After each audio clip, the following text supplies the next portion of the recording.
As casualties among North Korean soldiers fighting in Kursk region are increasing, Russia is sending hundreds of Pyongyang soldiers to hospitals in Moscow region. According to an audio recording obtained by Ukraine's SBU security service, over 200 injured North Korean soldiers have been brought to Moscow. In its official Telegram channel, the SBU has published a phone conversation between a Moscow hospital nurse and an unknown man. In the audio, the nurse of one of the hospitals revealed that over 200 North Korean troops have been brought to Moscow in trains, around 100 soldiers yesterday and 120 today. The nurse complained that the North Koreans were given special treatment in the hospital and allocated special rooms. She also spoke about the difficulty communicating with North Koreans due to the language barrier. The recording emerged a day after Ukraine revealed on Tuesday that over 100 North Korean soldiers fighting alongside Russians were hospitalized in Russia's Kursk region in the past few days.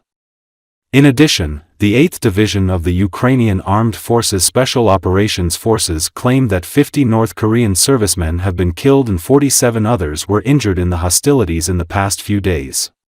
Это положили, слышишь, что? Положили корейцев к нам в госпиталь. Ты мне говорила. Ну, я тебе говорила, что должны положить, положили.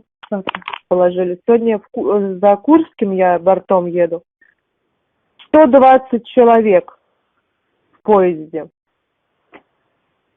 Лариса мне говорит, как ты поймешь, что им надо бейсбол делать? Я говорю, никак, блядь, орать будут, значит и болит, блядь. Как я... Ну да. Что, элитные, что ли, они, эти корейцы?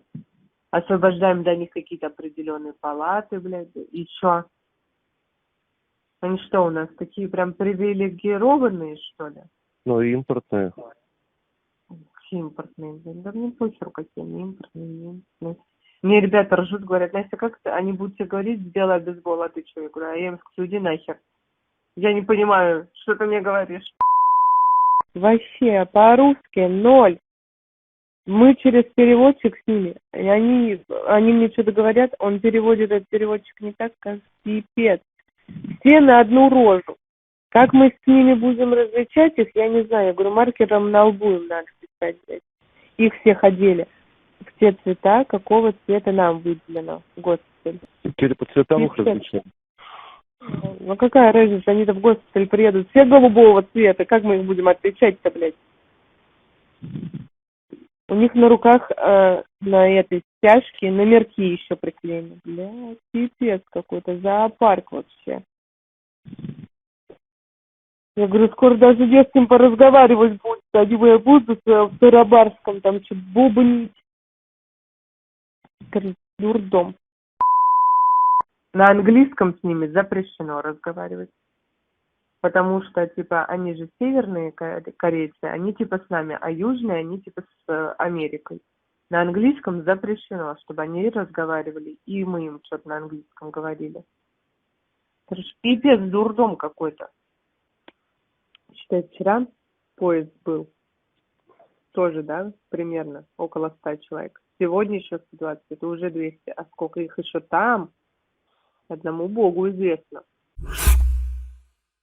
Some very remarkable footage of North Korean troops participating in battles in the Kursk region of the Russian Federation has appeared on the internet, reports the Telegram channel Ukraine 365. Thus, one can see in the released video how one of the North Korean soldiers, whom dictator Kim Jong-un sent from North Korea to help his ally dictator Vladimir Putin, is sitting in a trench, watching with bewilderment and fear an unmanned aerial vehicle of the Ukrainian armed forces hanging right above him.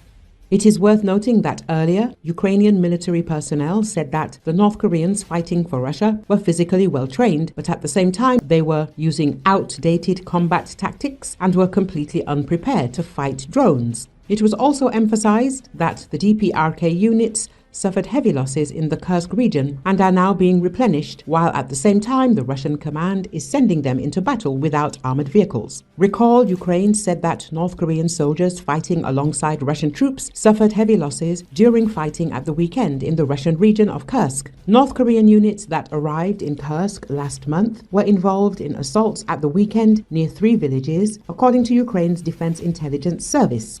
It added that some 30 North Korean soldiers were killed or wounded in the fighting and 3 had gone missing during clashes near the villages of Plekovo, Vorozba and Martinovka close to the border. Pentagon spokesman Major General Pat Ryder confirmed that North Korean soldiers had suffered casualties in the Kursk region. We do assess that North Korean soldiers have engaged in combat in Kursk with Russia alongside Russian forces, Ryder said. We do have indications that they have suffered casualties, both killed and wounded. Ryder declined to provide specifics on the number of casualties, but said they have been integrated into Russian units and are primarily being used in an infantry role. They began actively fighting alongside Russia a little over a week ago, he said. As we've said all along, those forces are legitimate military targets for the Ukrainians, given that they are engaged in active combat ops, he added.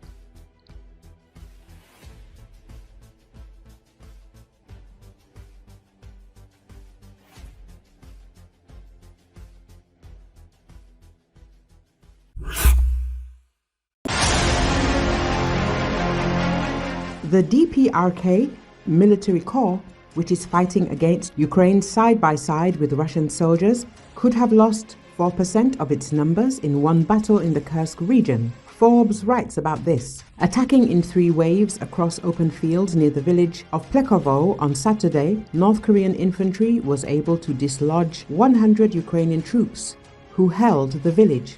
More than 500 North Korean soldiers from North Korea's 92nd and 94th Separate Special Operations Brigades likely took part in the assault. Ukrainian journalist Andrei Saplienko reported that North Korean casualties could account for up to half of all soldiers involved in the attack. The information is being verified. Videos and reports from the Kursk attacks involving Russian and North Korean forces may explain why the North Koreans suffered so many casualties. Apparently, North Korean forces attacked in broad daylight, on foot, marching over mines under the watchful eye of Ukrainian drones. They eventually came under drone and artillery fire. After Ukrainian forces retreated west and the smoke cleared, trucks carried away what were believed to be hundreds of dead and wounded North Koreans, a significant percentage of the roughly 12,000 North Koreans deployed north of the Kursk Bulge. For all their losses in Plekovo, the North Koreans at least gained some ground. The results on the opposite side of the salient may be less encouraging for Pyongyang's army, which is fighting its first major war in decades.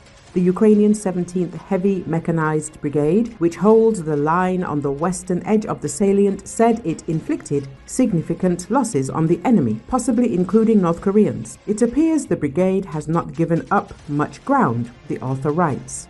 The head of the Center for Countering Disinformation, Andrei Kovalenko, noted that the mass attacks by North Korean infantry are part of the Russian command's plan. According to him, the Russians are betting on numbers. It's unclear how long North Korea's 11th Army Corps can sustain its attrition strategy. The Corps may have buried or sent to the hospital 1 out of every 25 soldiers under its command over the past weekend alone, the publication concludes. Recall the DPRK military transferred to the Russian Federation to participate in the war against Ukraine are already being involved in assaults on the territory of the Kursk region of the Russian Federation. According to the main intelligence directorate of the Ministry of Defense of Ukraine, during December 14th and 15th, 2024, in the areas of the villages of Plekovo, Vorozba, Martinovka in the Kursk region of the aggressor state of Russia, units of the DPRK army lost at least 30 soldiers killed and wounded.